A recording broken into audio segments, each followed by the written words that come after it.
Okay. I call the regular City Council meeting of October 6, 2021 to order. Please join me in the Pledge of Allegiance. Pledge allegiance to the flag of the United States of America and to the republic for which it stands, one nation, under God, indivisible, with liberty and justice for all. Would the clerk call roll call, please? Mayor Copeland is absent. Tom Baylor is absent. Kathy Sherman, Here. Jeff Guard, Here. Melina Meyer, Here. Ann Schaefer, Here. David Allison, Here. and David Gleason. Here. That's a quorum of council. Move to approve the agenda. Okay. All in favor? Aye. Same sign. Are there any disclosures of conflicts of interest and ex parte communications? Seeing and hearing none. Communications by and petitions from visitors. We have guest speakers tonight. Do we have anybody online from the incident management team? Ellen, do you know? Okay. So we'll move right into Kathy Renfelt, the Executive Director of the Cordova Chamber of Commerce.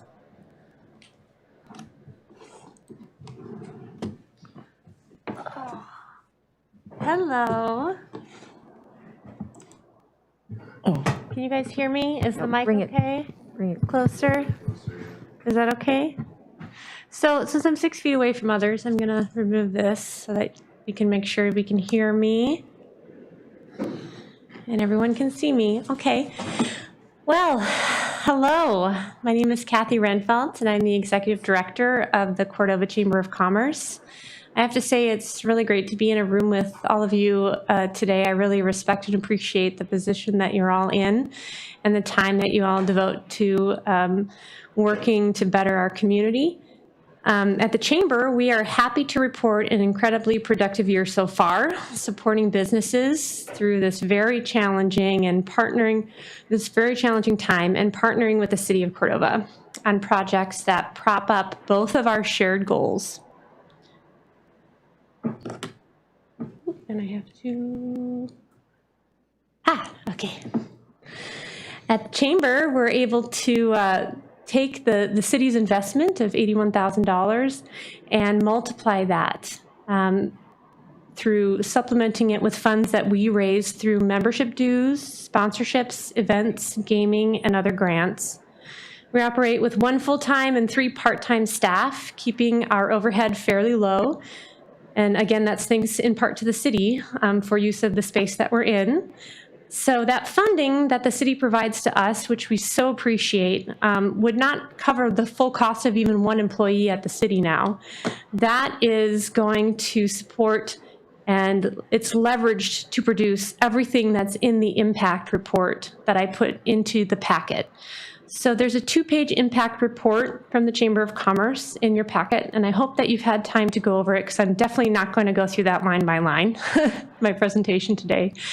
That would be pretty boring, and it would take a lot longer than the time that I'm allotted. But we do a lot of work at the Chamber, almost too much to fit on a sheet of paper. But we do it because this work needs to be done. And each one of these focus areas that you see on the screen, each one of these could be enough to keep an organization busy full time.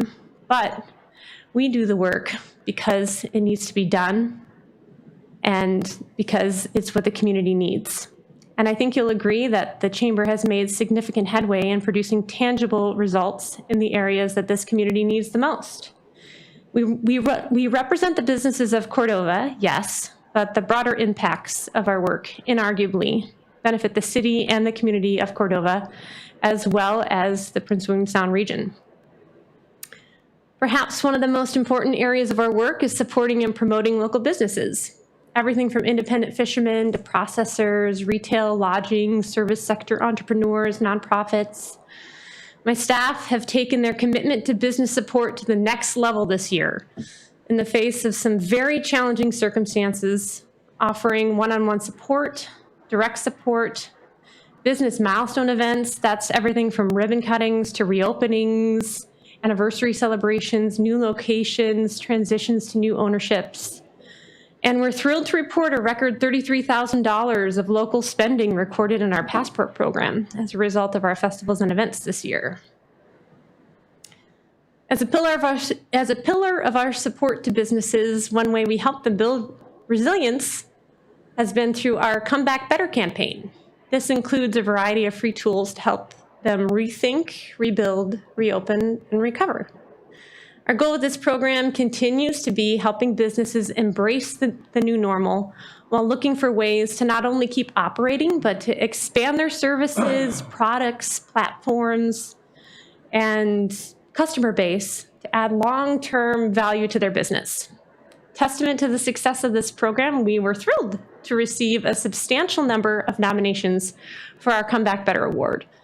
This honor, along with 4 other awards, acknowledged some of the many Cordova businesses that, in the face of a very tough year, showed grit, determination, professionalism, creativity, leadership, and created a positive impact in the community. We were thrilled to be able to acknowledge these businesses and to see their faces when they received the reward. Clearly they needed it and they were happy to have that opportunity. Already established as a hub for business support, it only made sense that the Chamber would also become the primary hub for COVID relief resources and assistance, offered not only to Chamber members, but to all local businesses. Although the EDA grant that funded our business support specialist ended in December of 2020, the Chamber has continued to provide assistance to struggling Cordova businesses in 2021. In fact, based on business need, we refilled the position on our staff in May, funding it internally. And since then, our business support specialist has been busy, working one-on-one to help businesses and support them to promote their recovery while keeping them connected to the latest programs, webinars, and other resources for recovery and growth. She does that with monthly emails, updates to our COVID business resource page, and other resources. These change rapidly and they are pretty dynamic, so it's difficult to keep this up to date, but she's done a great job along with our other staff that did this before she came on board. And it's really important that businesses are continually provided this timely information. The Chamber also strengthened and leveraged partnerships to make the most of our channels and the skills of our staff, combining them with resources and funding from local and regional partners. And we formed the Prince William Sound Business SMART Group. That's an acronym for Supporting and Managing Alaska Relief Together. Due in large part to the efforts of this group, over $12 million was awarded in AK CARES grants alone. That's not including the SBA grants and loans, to over 230 local Cordova businesses. As we all attempt to safely transition back towards the life we once knew, the Chamber has continued to offer events that are safe and engaging while benefiting the local economy and providing quality of life for residents. Celebrating a belated 30th anniversary, our Copper River Delta Shorebird Festival saw its highest participation numbers ever as we debuted refreshed branding and a new hybrid platform. Of the 275 total registrants, 49 indicated they traveled to Cordova for the event. 42 registrants were locals, and the rest joined us from one of 34 states and 12 countries. Hybrid events, which offer in-person as well as virtual participation options, have helped raise awareness and visibility of our events in our community in a big way, but they don't organically offer the same economic impact as in-person events, since the virtual attendees are not actually here in Cordova partaking in local shopping and dining and lodging experiences. With this in mind, we launched the Love Cordova Box. These packages, filled with curated items from local businesses, offered virtual registrants a means of supporting Cordova businesses even from afar. Cordova Fungus Festival was also held as a hybrid event and similarly featured festival-themed Love Local specials. Some geared towards in-person attendees and some for online attendees. Businesses were excited to have this opportunity and we saw great results. It felt great to bring back a more traditional 4th of July event this year and help facilitate Copper River Salmon Jam as a planning partner. Throughout all of these events, we took extreme care to craft safety and mitigation plans that protected our community from virus spread while offering a bit of jovial normalcy. To date, no positive cases or clusters have been linked to any of our events, and we've even received praise from local and state medical response teams for our planning efforts and have been told that our safety and mitigation plans have been used as templates for other communities around the state. We look forward to taking on the Holiday Bazaar this year, which used to be a Parks and Rec event, in addition to our tree lighting event this year, and encouraging Cordovas to shop Cordova first this holiday season during Moonlight Madness. With every adapted and redesigned event on the calendar, our communications and events coordinator, Christy, has started to perfect this balance between safety, fun, and economic impact. We're so grateful to the partner agencies and sponsors that allow us to keep offering these events that are so important to the community. Collaboration divides the task and multiplies the success. We have found this to be so true this year as we all learn to lean on each other's strengths and assets. Fostering collaboration between our business members and within our programs. A good example of that is our Cordova Vax Cash raffle, funded by a grant from the Alaska Chamber and the state of Alaska, and encouraged those considering vaccination to take action to protect our communities and help keep our businesses open. So for this, we decided to partner with the city to use the Cordova Cash Card program that was already established the year prior. It was the means by which you put out your stimulus to the community. The great thing about this is we were able to put the cash prizes for this raffle onto this card program, and then that money is able to stay in town supporting local businesses. So through this, we're confident that in addition to increasing Cordova's resilience to lingering health dangers from COVID-19, this program has offered a hefty economic boost for the local economy. Another little side note, as part of this program, we were also able to extend the Cordova Card platform lifespan an additional 9 months. The Cordova Chamber was also successful in securing a $376,000 COVID-safe tourism marketing grant from the state of Alaska. Working with destination strategy, branding, and marketing experts, we rolled out a professional new marketing campaign for Cordova this summer that has secured more than 13.3 million measured impressions across social media and the web. A new short and long-term destination strategy has been crafted with community stakeholder input for Cordova, and targeted advertising is reaching across the US and abroad via print ads, radio, Facebook, YouTube ads, Google, Instagram, and more. Inquiries to local businesses are up, and traffic to our newly refreshed website has increased by more than 900%. We've also updated our print and digital materials, including a brand new Cordova Center Facility Guide, which is featured in our digital visitors guide, which is scrolling on the right side of the screen there. In addition, we've also put together a free business toolkit to help local businesses piggyback off of our campaign. But perhaps the most important outcome was that this process generated excitement about healthy economic diversification and helped us identify and name the core community values that are most important to Cordova to retain as we grow our economy.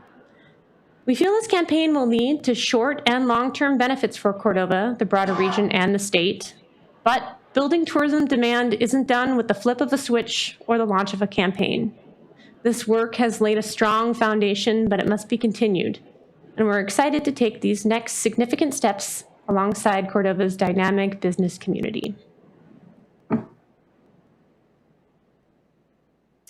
In the midst of all this, we continue to advocate for reliable, adequate, and sustainable Alaska Marine Highway service and air service by elevating conversations within Alaska Chamber and Alaska Travel Industry Association, communicating service changes and new safety procedures for both the Alaska Marine Highway System and Alaska Air to both Cordovans and travelers, coordinating with local and regional entities to create cohesive region-wide suggestions and requests to transportation decision makers, and creating templates for Cordovans to send in comments with one click. The Chamber has and will continue to be a champion in Cordova's efforts to retain adequate and reliable transportation. And as an integral element to the survival of our economy and our community, advocacy for transportation shall continue to be a major focus for us in 2022 and beyond. Open does not mean over. According to AEDC's new 3-year economic impact report, which was published in July of this year, quote, "The economy will not return to any degree of normalcy until the virus no longer significantly constrains how we do business." When will that be? That's not really certain. But one thing that's clear is that the work to recover our economy is just beginning. But in a time when businesses are facing more significant struggles than ever before, we are here, ready and trained with staff and a trusted source of information and communication channels. We are assisting and lifting up our local businesses, encouraging them to come back better, and giving them real, tangible resources and help. We're ready to do the work, but we need your support. It's worth noting that the Chamber was not immune to the effects of the pandemic. All of our major revenue sources have seen substantial decreases. Virtual festival event registration revenue is lower, and also doing virtual and hybrid events takes much more time to facilitate. As a 501c6 nonprofit, ironically, we're not eligible for many of the COVID relief grants that we promote. Besides our PPP, Paycheck Protection Program, forgivable loan that we got in 2021, almost all the grant funds we received this year passed through, going to actually activate the programs. And of course, struggling local businesses have found it harder to fit Chamber membership into tight budgets. We offered a 30% hardship discount, which some businesses have taken advantage of, and we're happy to do that to keep local businesses involved in the Chamber, but it does have an impact on our membership revenue. In 2022, we project flat to modest increases in membership dues and possibly some grant funds available to us, but festival revenue will likely remain low. So as you can see, as a primary funding source for the Chamber, the city's support will have a huge impact on what we can accomplish next year. Businesses and community members value the work that we do. We hope you feel the same. We are grateful to have been able to play such an integral role in assisting and communicating with Cordova during this time, and we're grateful for the opportunity to continue this work with the city's support. In closing, I'd like to thank you for your time, and I'd like to invite you, City Council members, and all businesses and individuals interested in learning more about our new tourism marketing campaign and destination strategy to attend our community presentation on October 19th at 5:30 p.m. You can register to receive the Zoom link on the events page of our website at cordovachamber.com or on our Facebook page. And I'm available to take any questions.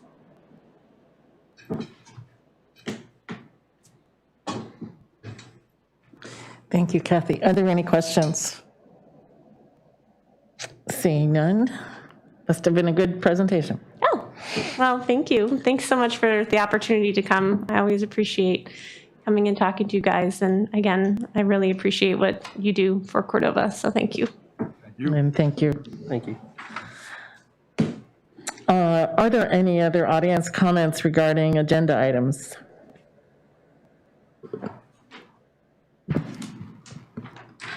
Hello, Katrina Hoffman, 301 South 2nd Street. I wanted to speak to the opportunity to support the Chamber of Commerce through the city's budget process. I've been a board member at the Chamber for several years now, and I've watched it evolve across several executive directors, dating back to Mr. Moe. And I know the city's had to tighten its belt in recent years and dial back its level of support for the Chamber modestly, which is understandable. I do encourage you to support them in the 2022 budget at a level equal to or greater than that which you did this time around. It's clear that the multiplier effect of the economic activity they support in our community goes well beyond the metrics that Kathy shared tonight. And they're nimble and resourceful. They commit to relationships that are foundational to those abilities. For example, the World's Richest Waters campaign that Kathy mentioned was able to be launched thanks to conversations that the Prince William Sound Science Center had with the Chamber and the Copper River Prince William Sound Marketing Association and other community entities dating back to a few years ago. And when this COVID-related state grant opportunity came up, Kathy was able to jump on it with her staff and obtain a really substantial grant. But even though it had to be spent this year, the materials that they generated and the ways they'll be able to use it moving forward are going to keep benefiting Cordova for years to come. So I really believe that investing in the Chamber is an investment in a better bottom line for really our entire community. And I thank you for seriously considering what you can do for the Chamber. Thanks. Thanks, Katrina.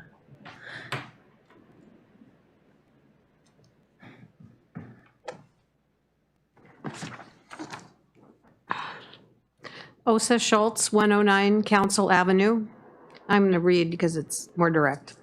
I started my aquarium business in Cordova in 1985, opened up a storefront in 1987, and grew into a more full-line pet shop over the next 10 years. This is Pet Project's 32nd year in business. I became a member of the Cordova Chamber in the early 1990s, and before long, I was elected to the board of directors. I have served on the board to this day. In that time, through thick and thin, I believe the Cordova Chamber has done its best to support our community in many important ways. Encouraging business growth, facilitating tourism, sustaining the quality of life. I have served as the treasurer for over 15 years, and I can easily say that over the last 5 years, the Chamber has elevated its performance significantly. It is presently operating at the most professional and effective level in its history. We have a strong board and an incredibly dedicated staff. I know that the current budget constraints are challenging. Still, I am confident that every dollar that the City Council entrusts to the Chamber will propagate great returns to Cordova. Thank you for your support and your efforts. Appreciate you guys, really. Thank you, Osa. Congratulations on 32 years.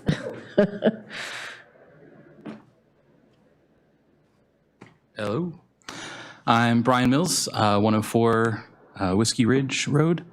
Also here to speak in support of the Chamber and your support of them through the budget process as well. And as I was listening to Kathy and thinking of the ways that I've been connected with the Chamber, I actually had to write them down because there's so many ways as an employee, a volunteer at events, and for other things. I'm an owner of a Chamber member business.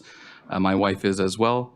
I'm a board member of the Chamber and also a service provider to the Chamber. And so that gives me a lot of, it allows me to be familiar with what the Chamber is doing, especially on the board side. It's been really educational, even more than when I was employed there, about how much is involved in the efforts that the Chamber and Kathy with her leadership brings to bear. It's really incredible. I think the numbers that you see in your packet and the presentation that Kathy gave is really just scratching the surface of helping to understand the huge impact that the Chamber has. And so I would just like to thank you guys for the financial support that Council has provided in the past and encourage you to continue that, increase it if possible. I think that the return on that investment is literally incalculable. There are numbers that you can put on things, but I think the key phrase of multiplier effect is really just the thing to keep in mind. Anything that the Chamber gets, anything that Kathy and her staff are presented with,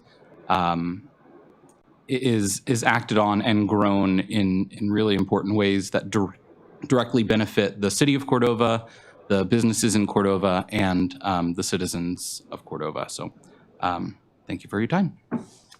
Thank you, Brian. Are there any other comments from the audience on agenda items? Seeing none, chairpersons and representatives of boards and commissions. I don't believe CCMC on the line. And school board, I don't think. And the Pisuac Board of Directors, City Representative Tom Baylor, he didn't, is No, online? if he was going to attend, he meant to. Okay. Or we'll put it on the next one. And we have no student council representative report. So that brings us to approval of the consent calendar. So moved. It doesn't have to be moved. I can just call the roll unless Okay. anybody is removing anything. Which, no.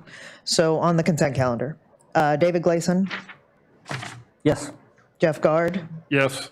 Melina Meyer, Yes. Kathy Sherman, Yes. Tom Baylor is absent, David Allison, Yes. Ann Schaefer, Yes. and the consent calendar is approved. Okay, thank you, Susan.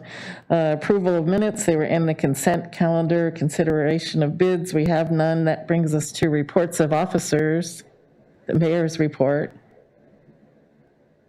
And we have none. City manager's report, we'll just move on to you, Helen. Okay, thank you. So a couple of things before we dive into the financial report, which we'll be going over for the first time in this year. We finally have a financial report. First and foremost, I want to let you know that I am actively working now with the school district to be in discussion with them for next year's budget.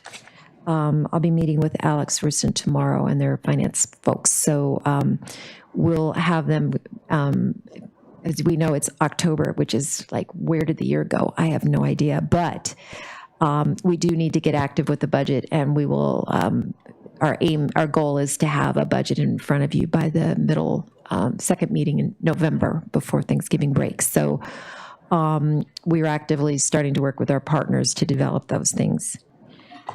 Secondly, redistricting. This is the year that the census derives to redistricting so that we establish election districts who our representatives are going to be and who we're aligned with.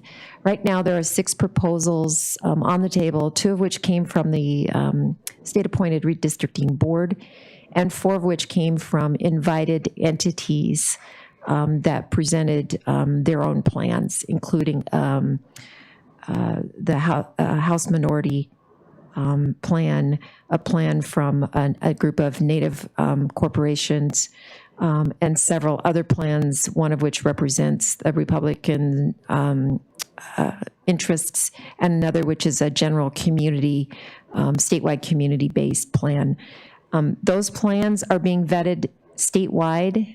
We invited the redistricting board to come and present to Cordova. And I believe in Susan's notes, she had a date there.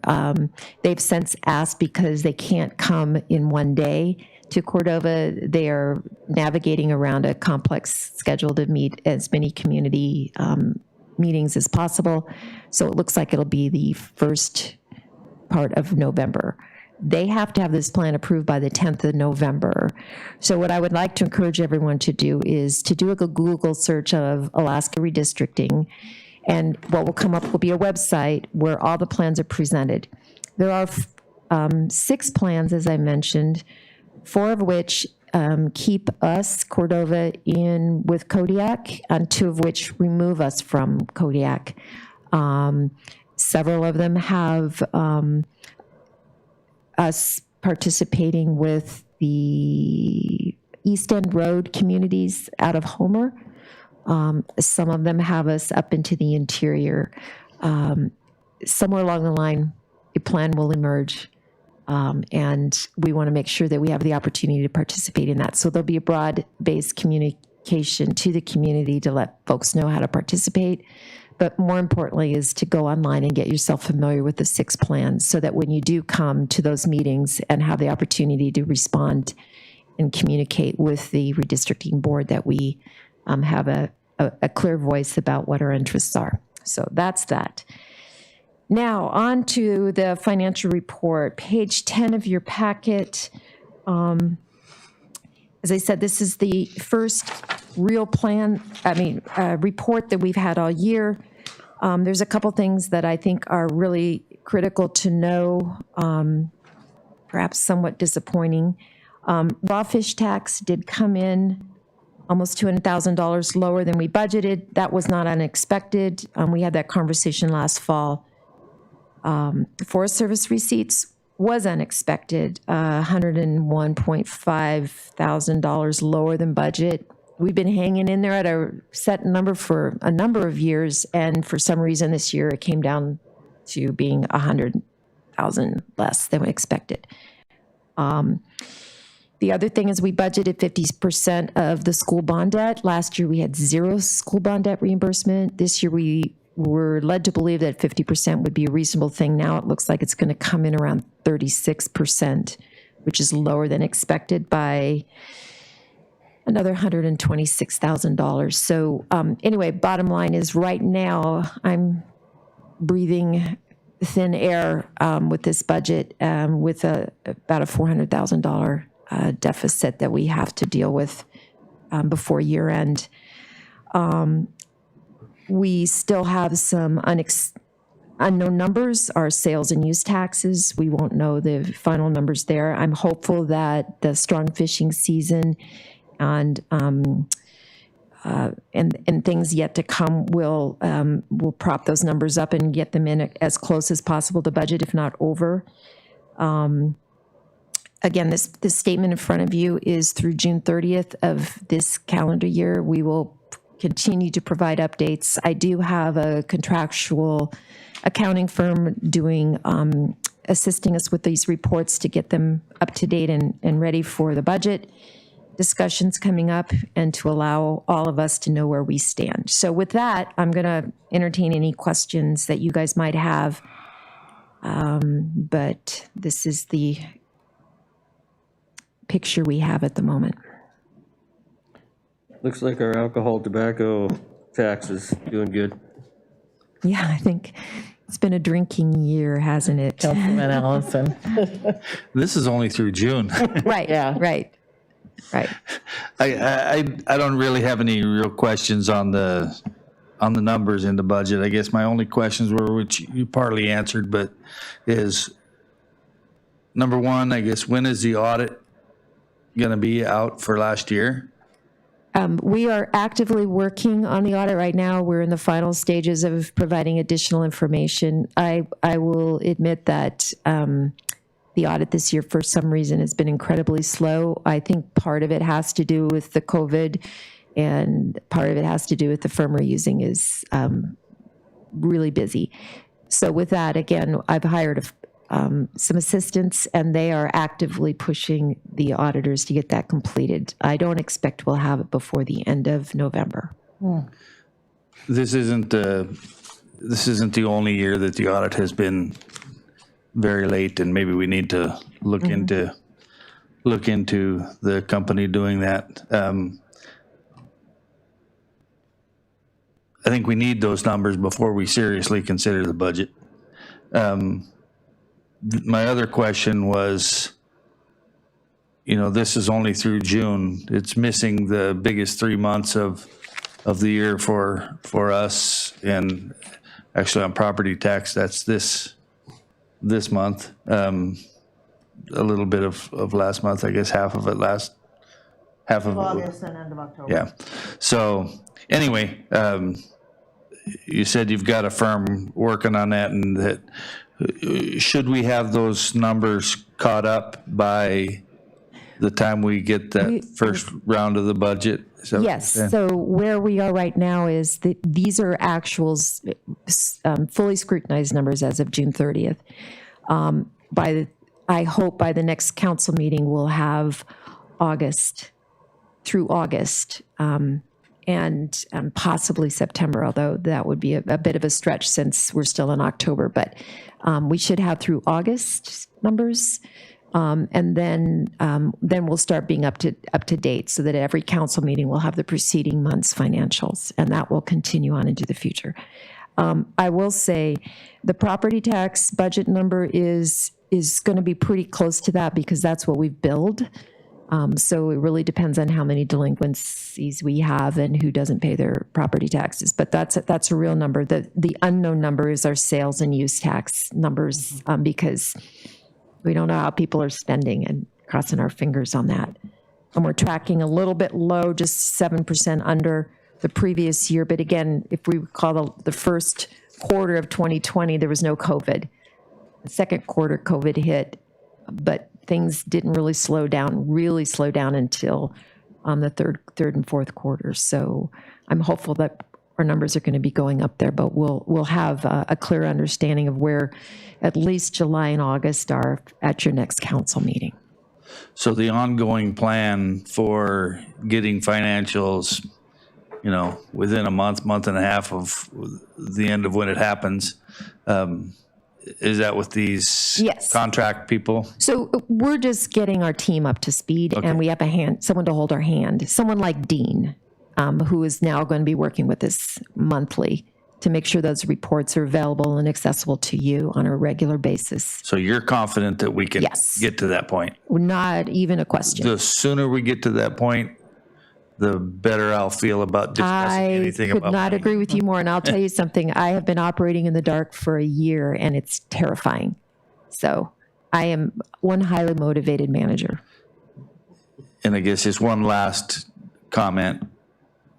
These numbers are nice, but I'd like to see balances, bank balances too.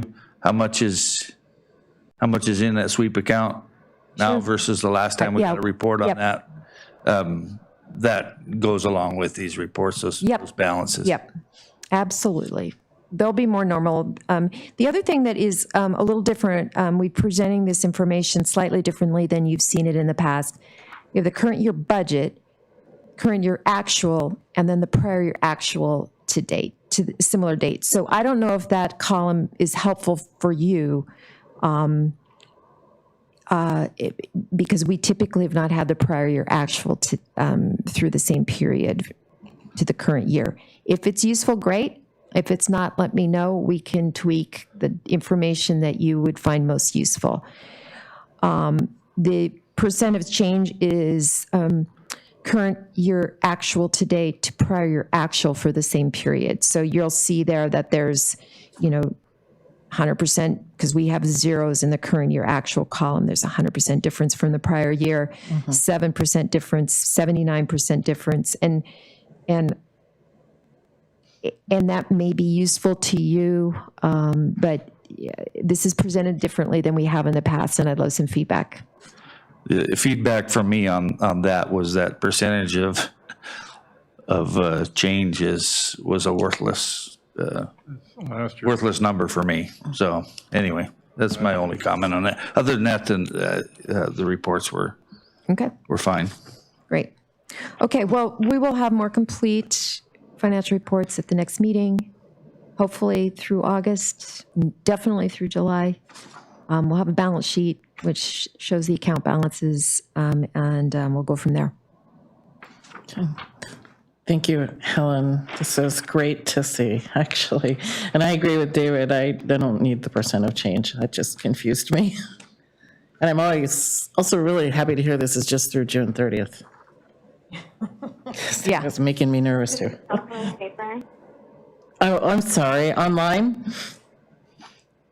That's okay.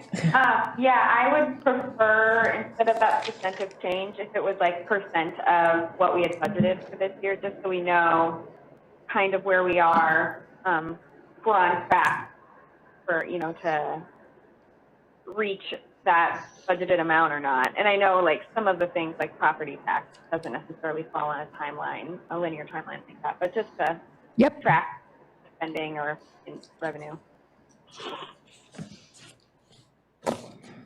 Are there any other questions online?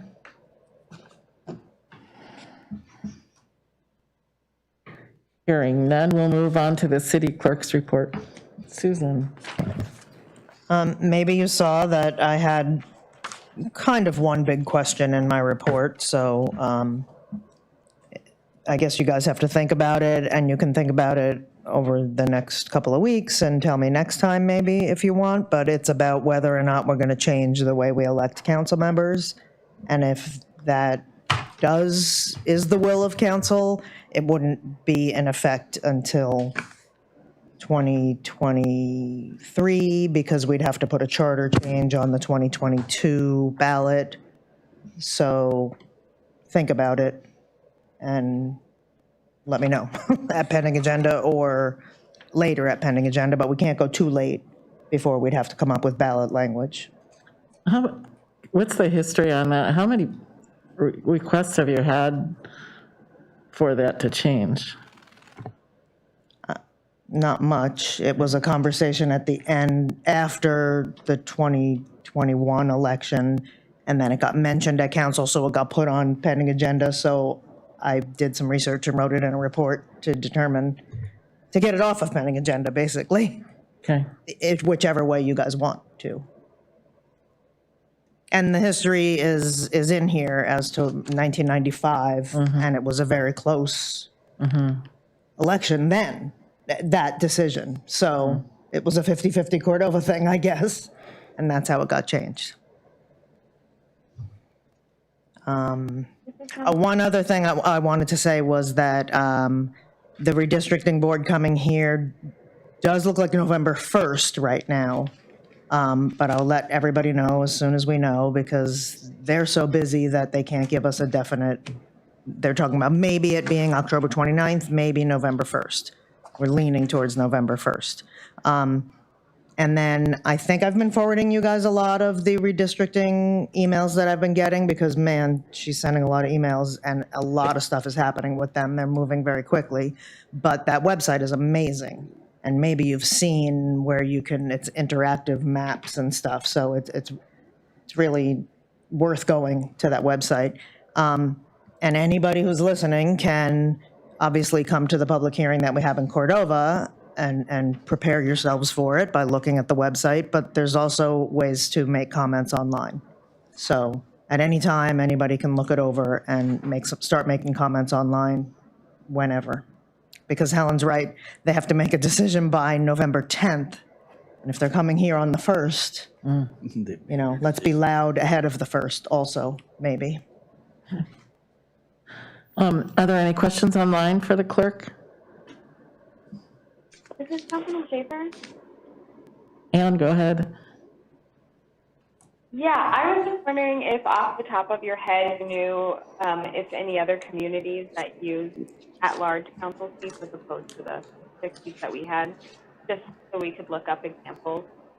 Yeah, no, I can do some of that research. I haven't. You know, I think what people would say most of the time is that the designated seats are when you have a community of a size where, you know, seat A is from Whiskey Ridge and Saddle Point, and seat B is from what. So it is a little bit odd that we have it that way, except for the fact that somebody must have believed at one point that they wanted somebody to run against somebody instead of the whole slate running and the highest vote getter wins, the highest 2 or the highest 3. Councilman Allison. Yeah, and I don't know if it's appropriate here or pending agenda, but I'll go ahead and say it here now. If you look at the ballot language from when that was there, I think there was things in that proposition that were definitely people supported. For example, going from 6 to 7 council members, I think was important to the public because I think sometimes, in my opinion, the public doesn't like the fact that the mayor gets a vote sometimes, and he did previously to this. Now it's only in case of the permanent fund deal, but they were all wrapped into one ballot proposition. You know, I don't think Cordova's big enough to have to worry about designated seats, and it is a hindrance sometimes for getting more people to run. If you know, if I know that I've got a 1 in 5 chance of getting on one of the 3 seats, and I'll run for that, but I don't want to run against Susan, my neighbor. I'm not going to put my name in if that's the seat that I have to run for. So I think it needs to be changed back and not combined in with 15 other things. Just have that issue as an issue on the ballot, so.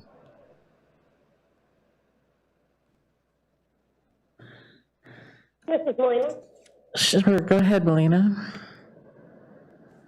Yeah, I think it's an interesting conversation about switching to our council elections to be at large elections and not running against a certain opponent. I think that would, sometimes we have elections and nobody's running up against somebody, and whether that's a good or bad thing, I don't really know, but I think that Cordova is small enough, and I think that it could be a barrier for some having to decide who to run up against or what seat to go there. So I think it's an interesting conversation, and I think it would be worth it to having Cordova vote on whether to change that or not. And then my comment about redistricting is I think that it would be good to have maybe a workshop discussion or something before, if they are going to come to Cordova, perhaps with NVE, and maybe even invite some of the village corporations, one from EAC Corporation, and I don't know if TUGAC will be a part of it too, but there are 2 big landowners in this area, and with NVE, and from listening on to some of the redistricting meetings that they've had, I do know that they like some kind of consensus between those different groups, like the tribal municipality and ANCSA corporations. I think that there is some real weight and power in a consensus between those groups about how redistricting affects that community. And, from hearing from our city manager, Helen, they kind of have us in a little bit of everywhere for each of those groups, and I kind of thought that would happen. And I know that we have been in different groups in the past, different areas, Southeast, Kodiak recently, and I don't know if we have been with the Interior before, but it would be interesting even to have that information of which districts have been in what communities in the past. But I think it would be a worthwhile conversation, and we'll probably bring that up in pending agenda. The time limit is not many days left until all that happens, but maybe we can get that on the books. So, thanks for the report, Susan. I put both of those things on to discuss at pending agenda. Okay, thanks, Susan. Any more? Councilman Glazen. I'm not going to be able to be there for that. And so I'm talking about redistricting, that meeting, I'm going to miss that. And we're currently with Kodiak and represented by somebody that likes the ferry, likes fishing, likes Cordova. And I think that that's where I'd like to see us stay. And I think that's important for people to think about when they're trying to decide what they want to support. Is if we were to be stuck with somebody in the interior, then we're going to be represented by somebody that's in the interior. We need to be represented by somebody that's lives on the coast or supports what our economy does, and definitely somebody that supports the ferry. So that's what I would love to see, and I'm kind of bummed that I'm going to miss that, but I am going to be deer hunting, so I won't. But you can still go online before then. Give your comments. You could give your comments online. Okay. Do you have any comments for Susan on the election? No. Okay. Councilman Guard. I think Melina had a real good point there. We need to sit down and get, however big a community voice we want to use, we need to have a clear and concise message out of Cordova, not just that we'd like to stay here or there, but a really clear message. I remember back to the Donut Hole District, and it did not do us any favors. So that's my comment on that. And do you have a comment on the elections for Susan? Not at this time. No comment. Okay. Moving on, we have correspondence. Any comments or discussion? There's a notice from DNR Mining Land Water regarding an opportunity to protest shore fishery lease extensions. A letter from Mayor Copeland to the redistricting board. Notice from DNR Mining Land Water Agency and Public Review period for aquatic farm site lease. And Mayor Copeland's email to ADF&G Commissioner regarding the fishing season summary. Vice Mayor. It's Councilman Gleason. I'd bring attention to item number 14. I think it's really important for recreators and hunters in Cordova to really pay attention to that. That is a 45-acre lease for a oyster farm in Double Bay, which is tiny, and it takes up almost the entire thing. And so DNR is proposing to give them a 10-year lease, and I don't even know if anybody's listening to our meeting or watching it on YouTube, but if you are, you need to pay attention to that big time. And I would love to see the city make that entire packet available with the aerial photograph of the footprint. Is it in there? Well, the We've got link is cover here. sheet, right? Yeah. Right, so Okay. if you, I put a little memo in front of it, because we've been getting a ton of these. So I kind of gave you the process. We get it at the beginning, and I do put everything in. Then the second time we get it is when it's out for public review and agency review. Initially, it was agency review only. And that's when I just put the link. But I could change it, I guess, or, No, you don't have to change it. I just want to make sure that they have access to it. And it's accessible. it's critical, because if you're a visitor of Double Bay, they do have to allow you access to the beach, but there's no place to anchor, so I'm not sure, I'm going to get to the beach. you know. Anyways, that's an important one to me for people to pay attention to, and hopefully you can make a comment in the time frame that's allowed. Thanks for pointing that out. We have no ordinances and resolutions. We have no unfinished business, new and miscellaneous business, discussion of COVID-19 emergency response. I see no hands being raised. Anybody online have a comment or concern about that discussion?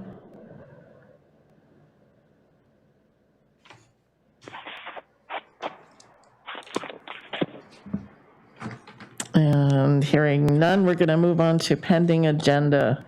CIP list, the calendar, elected and appointed official list.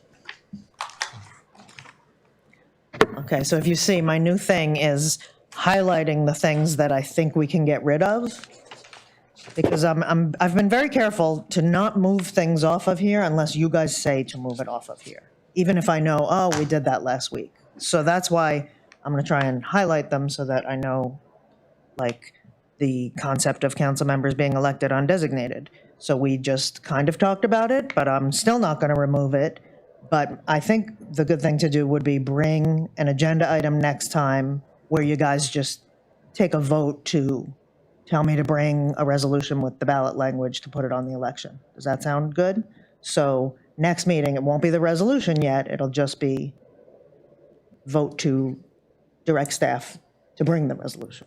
Does that sound good? As long as it still gives us enough time to Yes, it will. do things, yeah. Okay. And we had the joint work session for planning, so I'm going to take that off. And if you see, we had put school board, the joint meetings with school board in October and April. And so the October one would be next week. But I think Helen said she's meeting with Alex tomorrow, and they're going to tell us if that works for his board. Otherwise, it might be on the 20th before our meeting instead. It's likely going to be a later date. It'll likely be later? Okay. And then, did anybody want to do anything with the redistricting thing that Melina had mentioned about having some kind of a group meeting? But how are we going to do that before? Well, I mean, I guess we have time. What exactly do we want? We need to sit down and see. This is Melina. Councilman Meyer. I think it would be worth it to reach out to NVE, and also I do think that INCSA corporations, which would be the Village EAC Corporation and then the Regional Chugach Corporation, it'd be worth it to at least send them an email to see if it's something that they would be interested in doing, and if there was any dates before November 1st that it would even be possible, or if there was interest there, is what I kind of had in my idea. I don't know that we could really set a date without asking them if they're interested and if they have any openings. And maybe we could have it as a special just work session. It doesn't happen to fall on one of our meeting dates.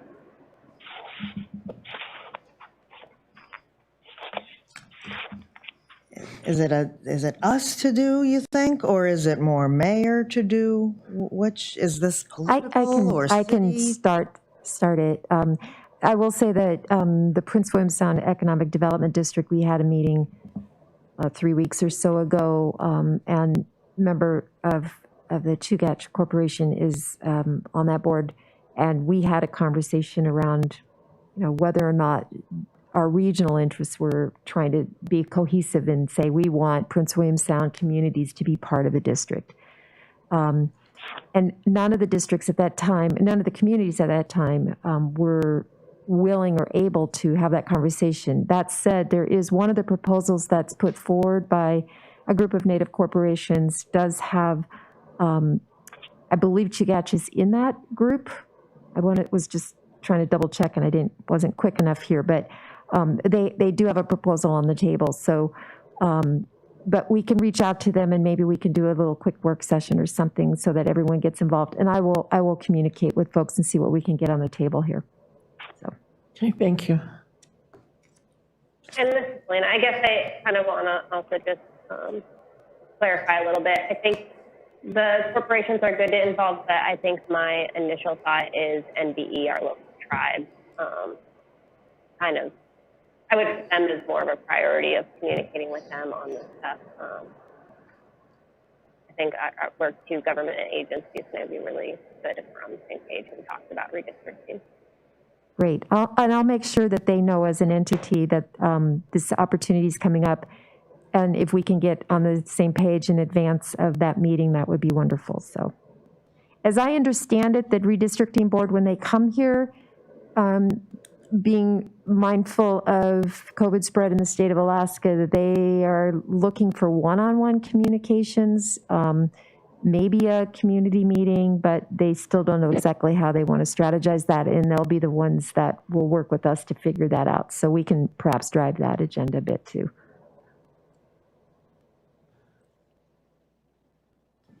Councilman Guard, So I'm to your mic. slightly confused, but it's not a new position for me. We're still talking about, we're going to have a meeting ourselves to come up with whoever else we can get interested or involved in it to figure out what Cordova's position is on which one we want, so we can have that all figured out before the 29th or the 30th or the 1st or whatever day. Right. So maybe we can do an invited work session before the meeting on the 20th, perhaps, with NVE. That's fine with me. Well, let me see what we can get on the agenda. I know that Bert is in DC right now with Clay, and so I'll see what I can get going. Any more comments on the pending agenda? Just that the other thing I highlighted was that Tom Baylor's term was up, and if you recall, we just put him back on in the consent calendar, so I'll update that date, and I will tell PISWAC, because they've been asking me. Okay, thank you. That brings us to audience participation. Have you really just been sitting here, Katrina, for fun? Championing your volunteer work. And council comments, we'll start with you, Jeff. With me? Yeah, Comment. No comment for a comment. okay. Thanks for staff for getting everything together for us. I appreciate it. Councilman Gleason. Same thank you to staff and the community members that came to speak on behalf of the chamber.